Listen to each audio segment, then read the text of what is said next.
chapter 7.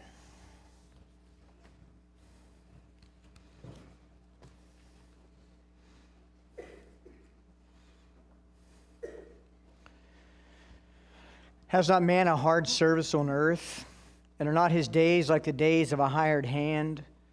Like a slave who longs for the shadow, and like a hired hand who looks for his wages? So I am allotted months of emptiness, and nights of misery are apportioned to me. When I lie down, I say, when shall I rise? But the night is long, and I am full of tossing till the dawn. My flesh is clothed with worms and dirt. My skin hardens, then breaks out afresh. My days are swifter than a weaver's shuttle, and come to the end without hope. Remember that my life is a breath. My eye will never again see good. The eye of him who sees me will behold me no more. While your eyes are on me, I shall be gone. As a cloud fades and vanishes, so he who goes down to Sheol does not come up. He returns no more to his house, nor does his place know him anymore. Therefore I will not restrain my mouth. I will speak in the anguish of my spirit. I will complain in the bitterness of my soul. Am I the sea or a sea monster that you set a guard over me? When I say my bed will comfort me, my couch will ease my complaint, then you scare me with dreams and terrify me with visions, so that I would choose strangling and death rather than my bones. I loathe my life. I would not live forever. Leave me alone, for my days are a breath. What is man that you make so much of him, and that you set your heart on him? Visit him every morning and test him every moment. How long will you not look away from me, nor leave me alone till I swallow my spit? If I sin, what do I do to you, you watcher of mankind? Why have you made me your mark? Why have I become a burden to you?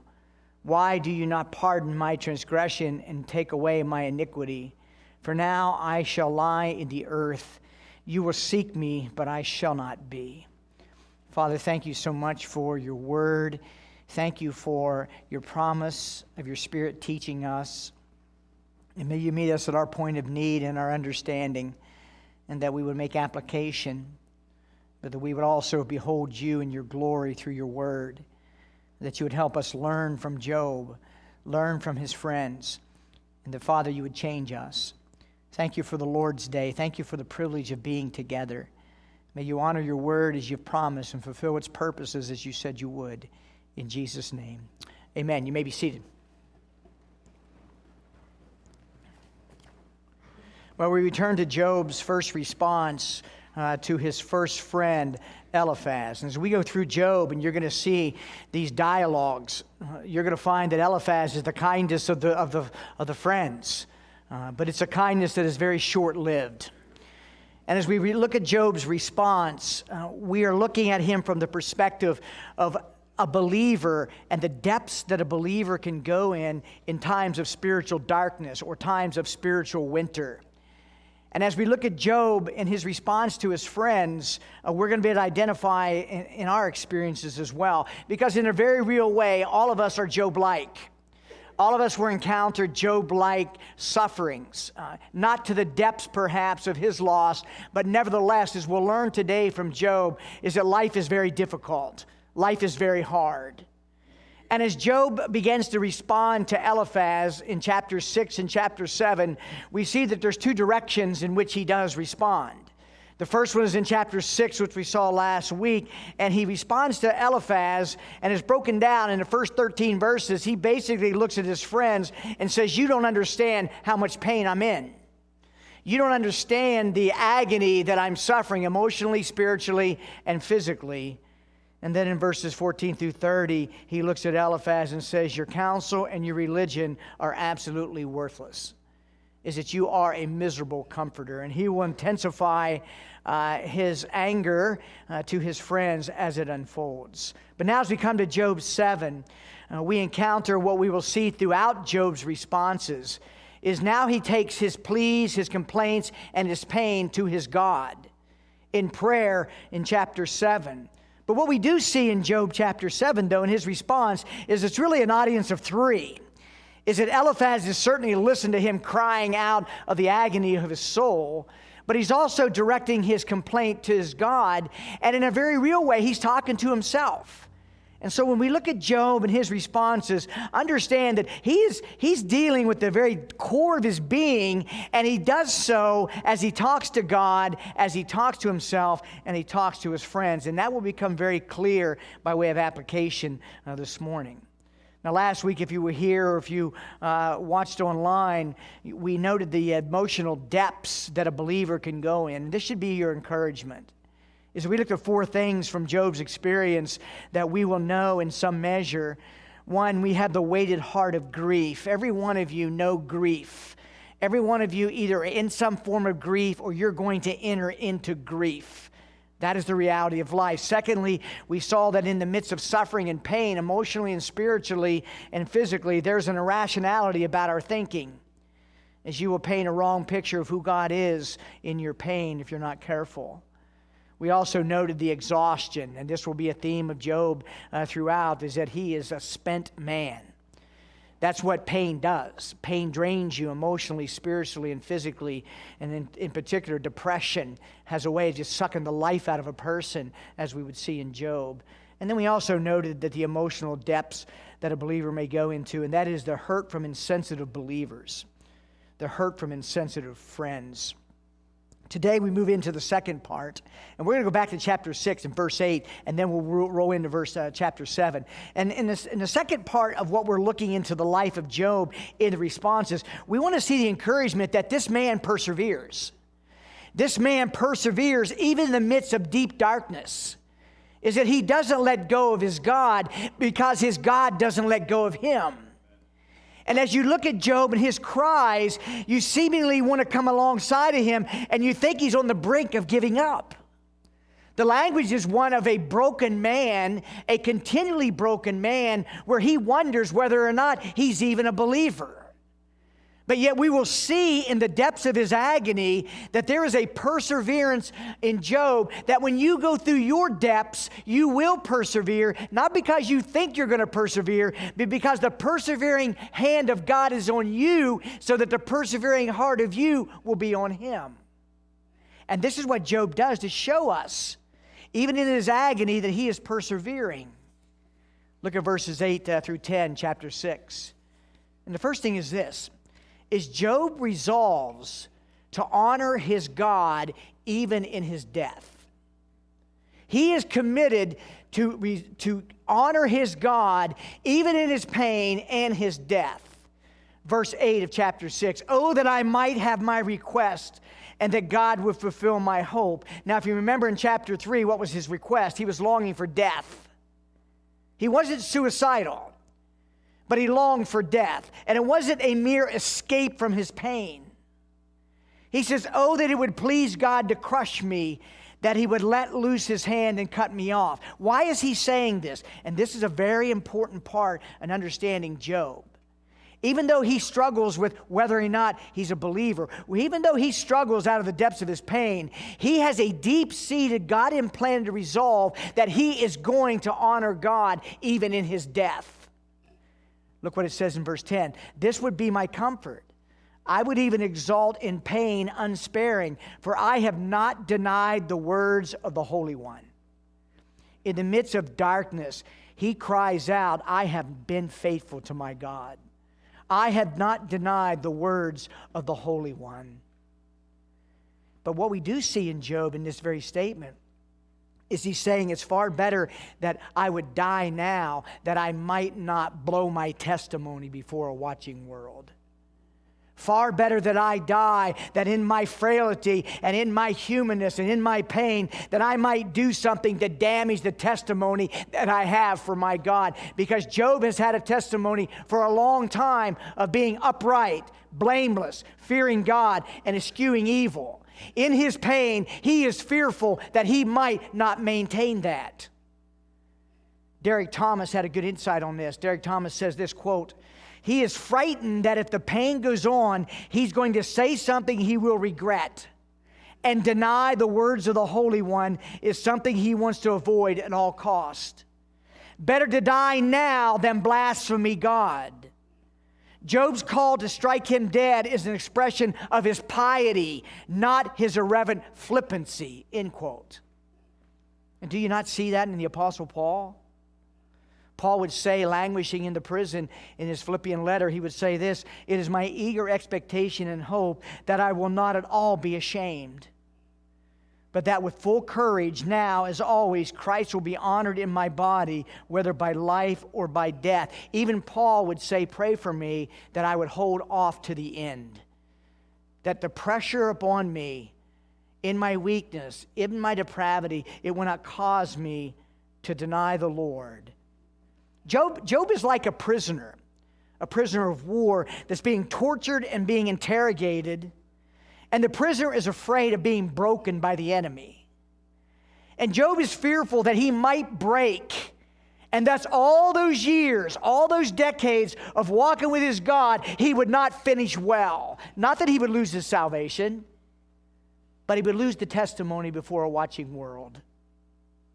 In chapter 6, verse 3, he's keenly aware of what pain can do. Read chapter 3 with me. "For then it would be heavier than the sand of the seas. Therefore my words have been rash." You can say a lot of things that you wish you didn't say when you're in pain. You can say a lot of things that may draw attention upon yourself and away from Christ in the midst of your pain. This is important application. Is that you and I, as Christians, professing Christians, are being called upon to be observed by a watching world. Is the world watches us not only in the sunshine of our days, but also in the dark nights of the soul in our days. Is it Paul would tell Timothy, he says, "Fight the good fight of faith, take hold of the eternal life which you've been called, that you made the good confession in the presence of many witnesses." How you suffer, how I suffer, is a powerful testimony to a world of suffering.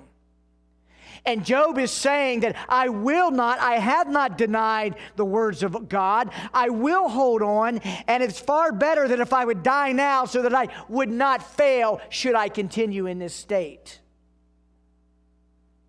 Friends, if all we do is complain in our pain, and if all we do is draw attention to ourselves in our pain, then we are going to do much damage for our testimonies for Christ. It's critical that we understand that we are being watched by a suffering world who wants to know if we have the answer to suffering. And Job says, "I've not denied you. Though I don't feel you, I don't see you, I don't have any sense that you're even for me, yet I have not denied your words, and I will not deny your words. But because of my weakness, if it's better to maintain your cause, take me out of this world." So then Job's perseverance is measured by his resolve, even in the midst of dark pain, to honor God in his death. Now look at verse 10, the latter part of it. Here's another sign of Job's perseverance, is it's the remembrance of who his God is. It's remembrance of the holiness of God. "Therefore, this would be my comfort. I would even exult in pain unsparing, for I have not denied the words of the Holy One, or the separate one, or the transcendent one, or the one that's not like me." In his sufferings, as unbearable as they were, he does not forget who his God is. This is a critical lesson for you and I in our suffering. Is that when you're in the throngs of deep suffering, whether mental, emotional, spiritual, or physical, it is so easy to get so absorbed with yourselves and your pain that you get spiritual amnesia and you forget who God is. Job says, "I will not deny your words, the Holy One, the one who's not like me, the one who is different than me, but yet the one who has set his heart upon me, though I'm struggling to very believe that." And when it comes to the Holy One of Israel, one of our greatest forms of comfort is God's holiness. It's a terror to the unbeliever, but to the believer, his holiness is great comfort. Why? Yes, it should put healthy fear up in us, his holy, holy, holy nature. But why is his holiness such a comfort to us? Because it ensures his faithfulness. It ensures that he's true to his word. It's sure that his promises will not be forgotten. when you look at the holiness of God, let it not only prompt worship in you, but let it also prompt confidence in Him. A confidence that says, because of my holiness, though you may be faithless, I will be faithful and true to myself. And at the end of the day, how does Job endure all this? He endures all this and perseveres because of who his God is. His God is dealing with him in ways that on the outside looking in, your tendency to think is, where's God in all this? But yet Job says, in my pain, I know that you are the Holy One, and in your holiness, you will be true to your word. You will be true to your promises. So then we see from Job's response to Eliphaz, number one, we see the emotional depths that a believer can go in. Secondly, we see that even in the darkness, there's glimpses of perseverance. And when you go through those dark times in your life, and the spiritual lights seem to go out, remember this: God's hand on you is so that you will keep His heart, your heart, on Him. And resolve, no matter what, in the midst of the depths of your pain, resolve that you will not bring a blemish on your testimony for Jesus Christ. Because the world, as I told you, and I can't stress this enough, the world is looking for the answer to suffering. The world is looking for the answer to the crumbled lives all around us. And we have an opportunity to bring validity to the gospel and credibility to the gospel by being a people that learn to suffer well. And not a suffering that you try to tie up your spiritual bootstraps and gut it out on yourself. No, it is a suffering that says, though He may slay me, I will trust Him. And that's what is the anchor of the soul of the believer. As we immerse ourselves in a fearful culture, as we immerse ourselves in people that are afraid to get out of their houses, we have an opportunity in our suffering to say, there is a strength outside of you that allows you to not only endure, but to prosper in these times. And Job provides that perseverance. Now let's move on. Let's move on. Look at verse 12 of Job 7. And this is the meat of the message today. I want us to look at Job's prayer life. Job's prayer life. When we look at how Job responds to his God throughout the book, we see a brutal transparency. A brutal in a good sense. There is an honesty, there is an authenticity that shows Job for what he truly is. And if you really want to learn a lot about a person, listen to their prayer lives. If you want to learn a lot about yourself, evaluate your prayer lives. And look how prayer unfolds in Job here. He is praying, as we will look here, out of the depths.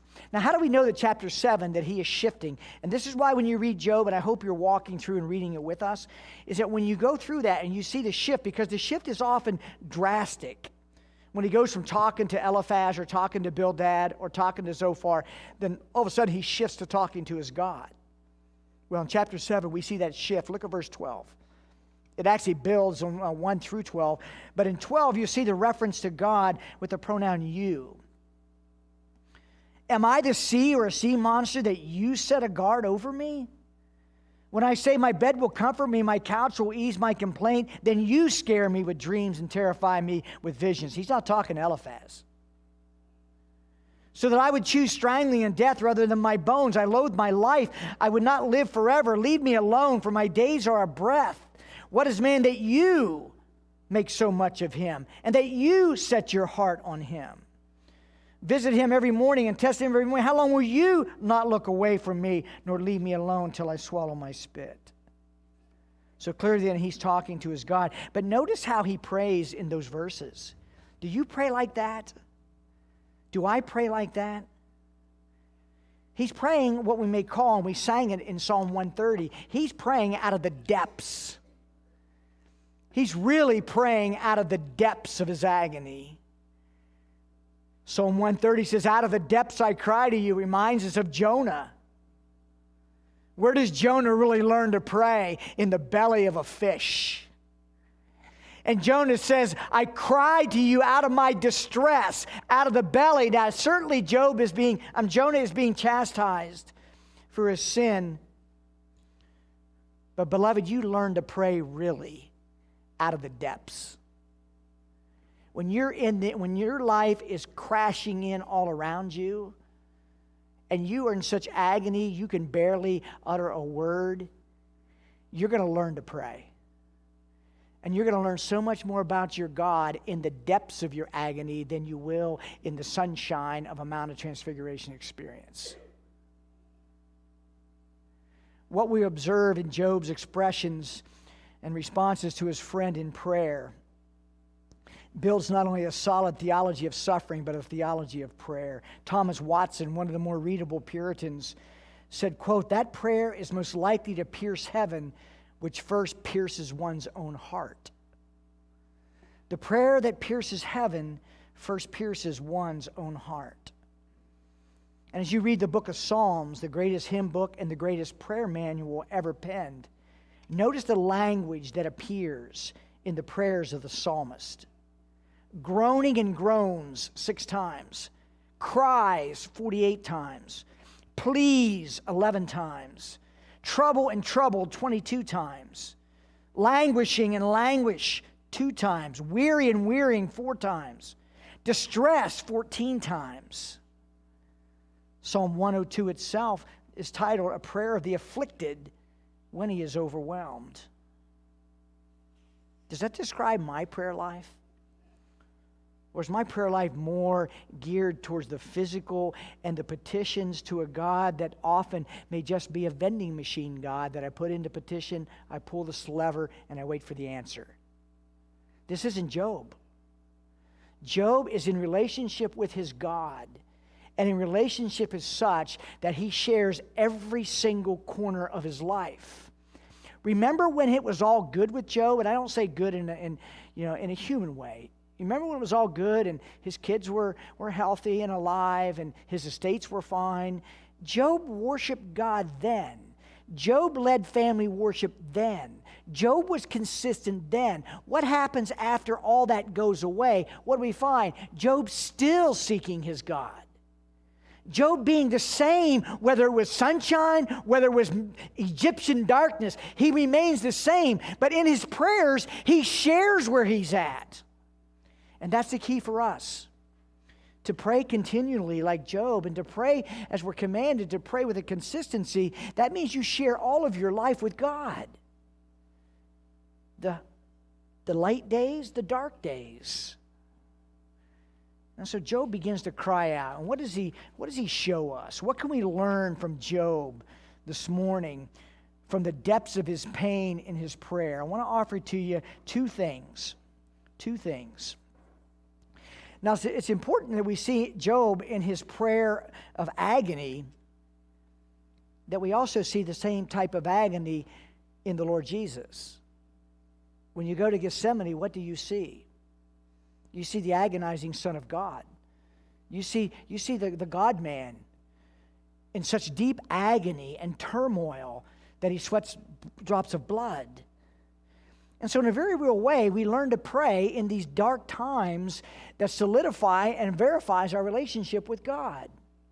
You know, one of the most dangerous times for you as a Christian is when life is relatively easy. It's when life is pretty manageable. Kids are somewhat obedient. Job's okay. Marriage is fine. It's in those calm seas that you're most vulnerable to the devil, the world, and your flesh. And in many ways, we need Job-like experiences. We need the type of agonies that come into our lives to do 2 things. One, teach us how to pray, and second one is to draw us to our God. Because when it's easy, it's so easy to forget who He is. And prayer becomes a mere function instead of a relational expression of who we are and what we're going through in life. Well, let's start at Job chapter 7, verse 1 and 2. And let's take a look at some things that we can learn from Job's cries. Now, when you read his prayer in Job 7, you almost feel like you're reading Ecclesiastes. You feel like you're reading Solomon. But you know what I think Christians need today? I know this Christian does. I need a good dose of wisdom from Solomon reminding me of life's vanity. And I need a good dose of wisdom from Job on life's realities. Because if you think about it, we don't think enough about what life really is and the vanities of everything under the sun. Well, Job helps us. Verse 1 and 2. Has not a man hard service on earth? And are not his days like the days of a hired hand? Like a slave who longs for the shadow, and like a hired hand who looks for his wages? What I'm going to say to you is not profound, but what I'm going to say to you is you need to remember. Life is hard. Life is hard. I sometimes forget that.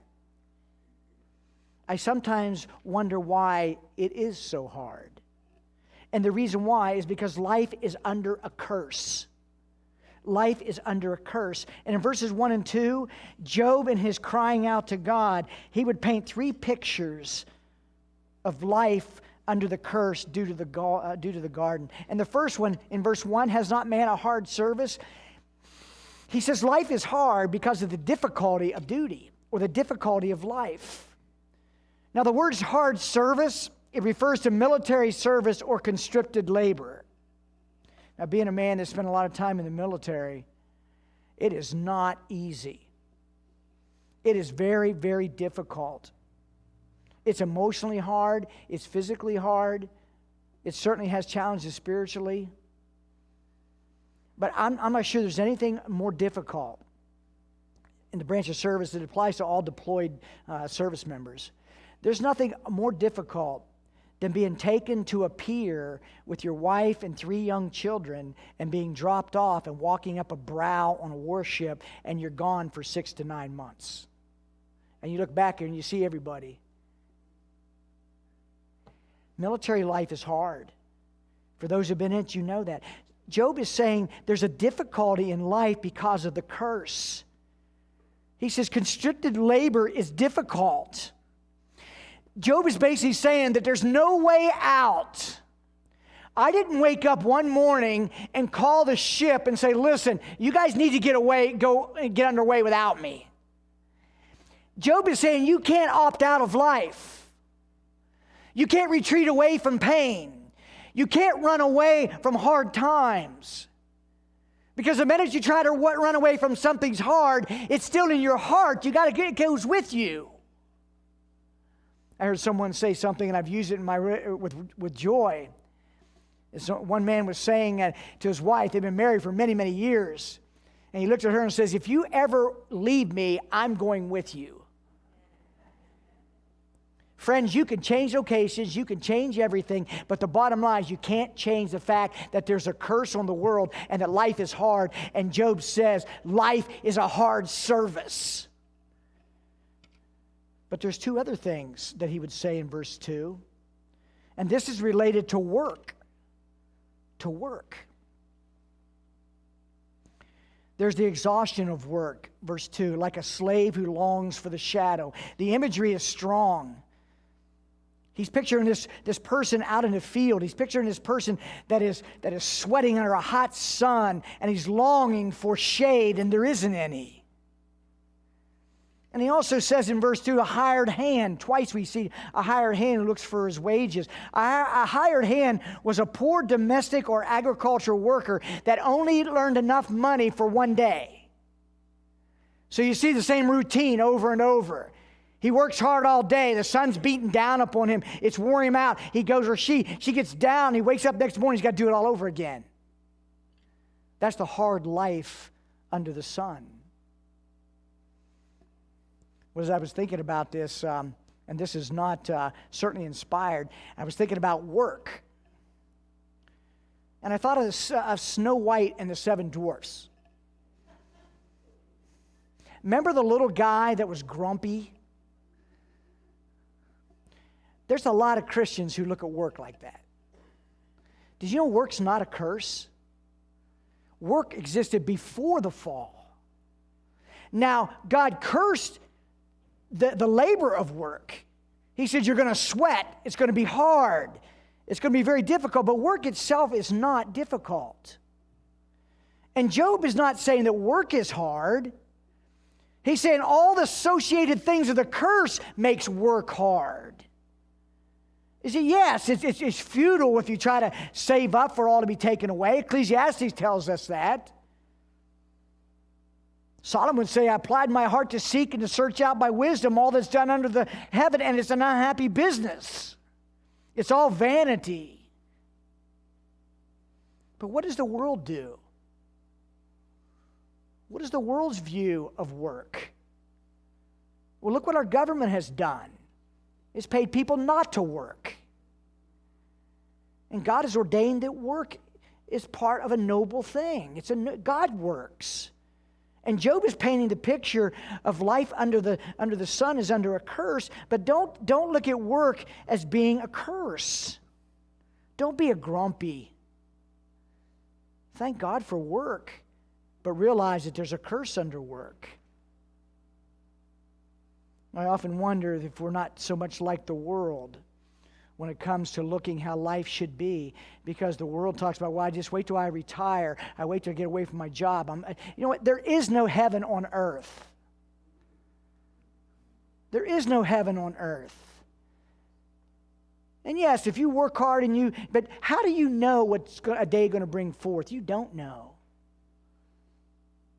And be very careful how we view this. Life under the sun is hard. And Job would tell us this.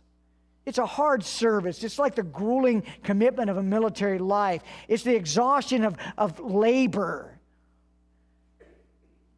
But also look at verses 3 and 4. Here's the second thing that Job would teach us. By the way, there's a benefit of life being hard, and there really is no rest. Jonathan Edwards says that this life is a battlefield, that the time of rest and relaxation is for another world. That's true. But you know, when you see life hard under a curse, you know what it does? It deepens your longing for heaven. It deepens your longing for that day of no rest. And it also intensifies the fact that you're on this earth for a mission, and it's not to get a paycheck and retire.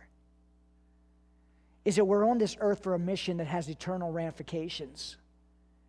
And so listen to Job when he says it's a hard service that we have on earth, and there's nothing more harder than the gospel work in a culture that is animate against the gospel. But look at verse 3 and 4. Here's the second thing that Job in his prayer to God would tell us. Life is not only hard, but life is stressful and anxiety-filled. Now, if you're sitting and saying, well, Jim, I knew that. Why did I even come to church? Because I need to remind you, as I need to remind myself, that life is not only hard, but you are going to be riddled every day with temptations to be anxious, stressed out, and pressured every day. Look what he says in verse 3. So I am allotted months of emptiness, and nights of misery are apportioned to me. When I lie down, I say, when shall I arise? But the night is long, and I am full of tossing till the dawn. How many of you have spent sleepless nights worrying and fretting over something that could happen in your life? How many times have you lying awake at night, look into the ceiling, or you get up and you pace the floor over anxious things, over the state of the world, over prodigal children, and so and so.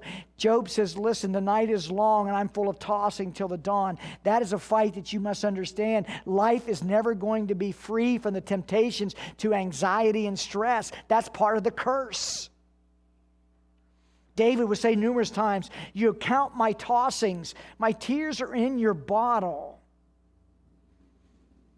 And Job feels like there's no way out. And oftentimes as a believer, you will feel like there's no way out. And that's exactly where God wants to get you, to where you know that in and of yourself, there's no way out. What Job has to learn, which we have to learn too, and he will learn this. It'll take many chapters to get there, but he will learn this, is that you and I and Job, we control nothing and we can change nothing. You can't control your circumstances. You certainly can't change things. And that leads to one of the most important principles and the most important word that you will ever learn in the Christian life, and that is the word submission. Job has to learn submission. He has to learn that he can't carry two yokes or wear two yokes. Christ says, my yoke is easy. Jim's yoke is heavy. Christ's yoke is easy. And you can't wear two yokes. And Job is showing us in his own agony as he prays out to God that life is stressful and anxiety filled. And so when you feel like you have no way out, that's exactly where your good God wants you. There's a third thing. Look at verse 5.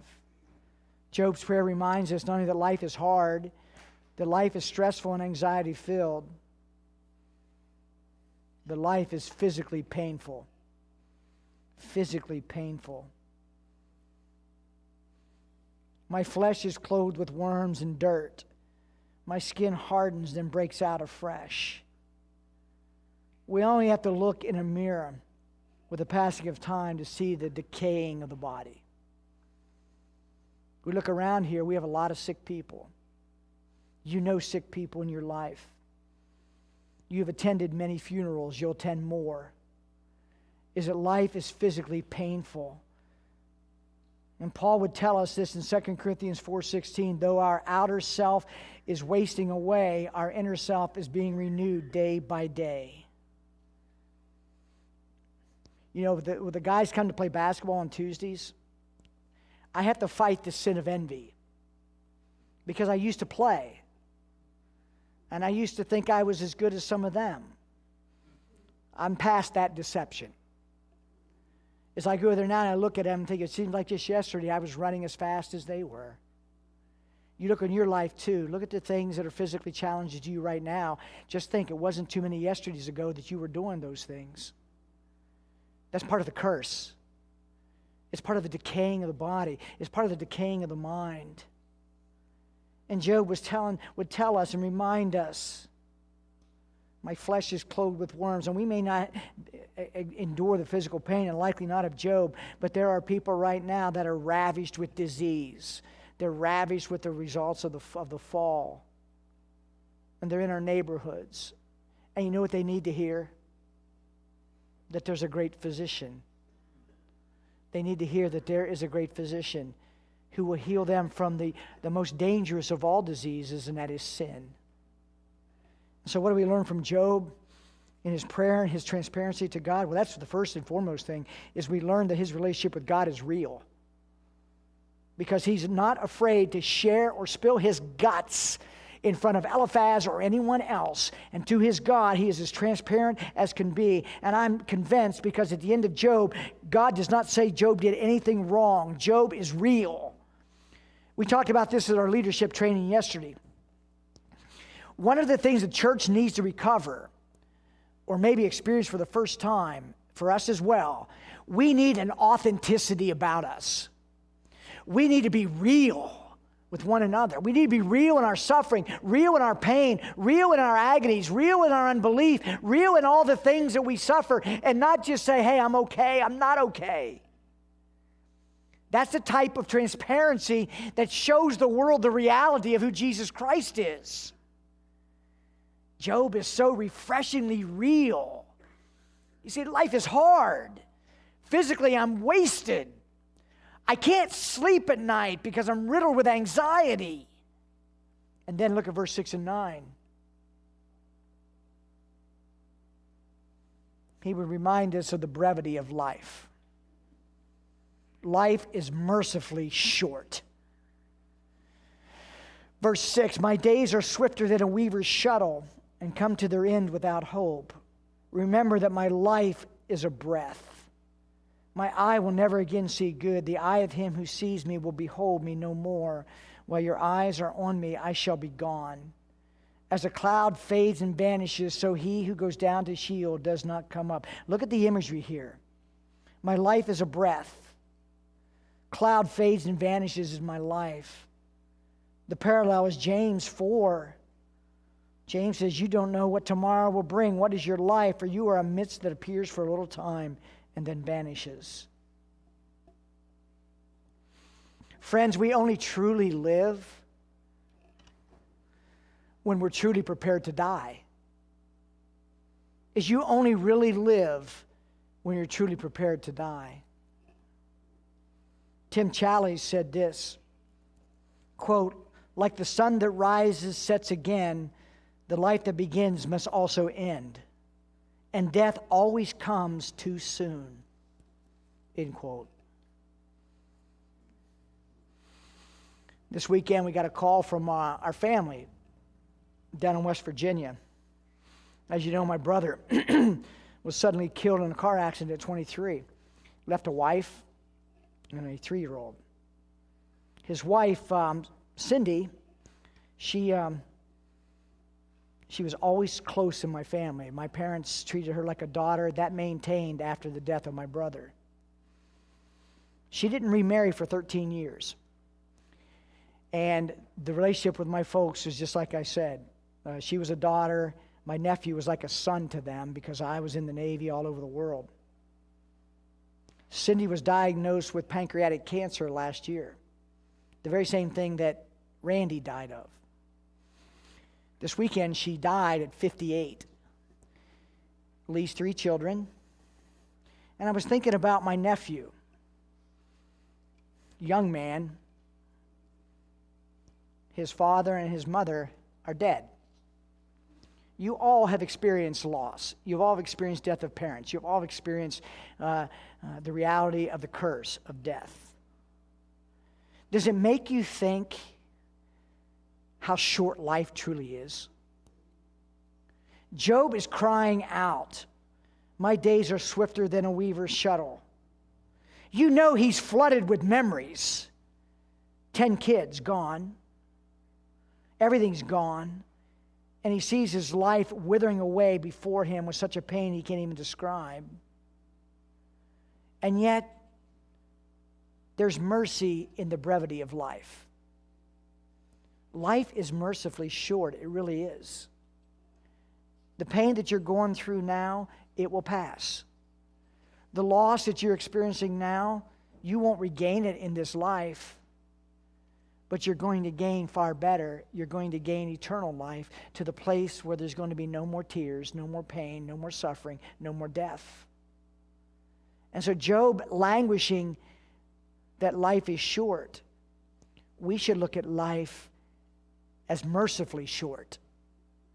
And what it should do is intensify the reason why we're here. And the reason why we're here is for the gospel. The reason why we're here is for our neighbor who's going to bury a child or bury a loved one that have no hope beyond the grave. Job shows us life is hard. Job shows us that life is full of stress and anxiety. Job shows us that physically we are wasting away every day and you don't go back. He also shows us that life is mercifully short. And if anything, that should intensify the reason why we're here. We are only here for a short period of time, and it's not to acquire wealth or acquire comfort here. It is to further the gospel of the Lord Jesus. Now here's a second thing, and it'll be not nearly as lengthy as the first. Here's the second thing we learn from Job. We learn, number one, that in his prayer that life is hard. It's under a curse. Life is under a curse. Second thing is from Job, and this will unfold throughout the letter, and they'll see a lot of redundancy. Is that God's ways of dealing with his people are very mysterious. You're very familiar with Isaiah 55, 8 and 9. For my thoughts are not your thoughts, neither are your ways my ways, declares the Lord. For as the heavens are higher than the earth, so are my ways higher than your ways, and my thoughts than your thoughts. I find those verses so easy to counsel someone when I'm not going through something. It is so easy to look at a suffering believer, and sometimes I feel like Eliphaz, just give counsel. But when you're in the throngs of pain and you're in the throngs of suffering, Isaiah 55 is still in the book. It's not something for us just to give to someone else that's suffering. Is that we too need to understand that God's ways of dealing with us is quite mysterious. And if a sign of maturity as a Christian, the more that you go into Christian life, the less you know. I'm not talking about from the knowledge base. but on God's wonderful, good, yet mysterious ways of working in the lives of his people. This becomes very real when you pray and say, God, make me a servant. Or God, make me consumed with you. Or the old prayer, God, give me patience. Don't do that. It doesn't matter. He's going to do it in your life anyway. But think about it. When you start praying for God to use you and do all these wonderful things in your life, how's he going to do work in you to accomplish those goals? It will not be like you think it is. We had a former pastor here, Glenn Evans. He wrote a book called Beloved Adversary. He wrote this in his book, quote, God's affliction comes without explanation. And so we fear him just as we would fear a surgeon who intended to operate on us without an explanation. Perhaps the reason God does not explain is because he teaches by experience rather than explanation. That's an important statement. It takes time for experience to ripen and mature. God's explanations, therefore, are usually way after the fact. For Job, look at verse 13. This is how mysterious God's ways are. When I say my bed will comfort me, my couch will ease my complaint, then you scare me with dreams and terrify me with visions. Job is saying, God, you give me nightmares. God, why are you giving me nightmares? So that I would choose strangling and death rather than my bones. I loathe my life. I would not live forever. Leave me alone. Do you honestly think Job wants his God, who he's walked with a lot of his life, you honestly think he wants his God to leave him alone? Exactly not. That's the language of pain. That's the language of suffering. It's irrational. He says, you're terrifying me. You're keeping me awake. Would you please just leave me alone? And there are times in your pain and in your suffering that God may appear to you like a tormentor and not a comforter. And that's exactly what Job is saying. But what Job is also saying is wrong. God is not a tormentor. But yet he will come, as Pastor Evans said, often like a beloved adversary. And aren't you so glad for the patience of God when you complain to him? And you're like Job, you may cry out, leave me alone. Stop hurting me. Stop. I can't take any more. Job would later in his book cry out, oh, that I knew where I might find him. Here's the glorious truth of our God. Say what you want to him. He knows your heart. He knows the sincerity of your heart. There have been times in my life, and in yours, when I didn't have words to utter to him, but I'm able to cry out, God, you know my heart. You know what I want. And that is a height of intimacy when you can cry out of your pain, and it may make no sense in your prayer life like Job, but God knows that you are a man or a woman after his heart. So Job may see God as a tormentor, not a comforter. But deep down inside, we find Job clinging and Job persevering. But now look at verse 20 and 21.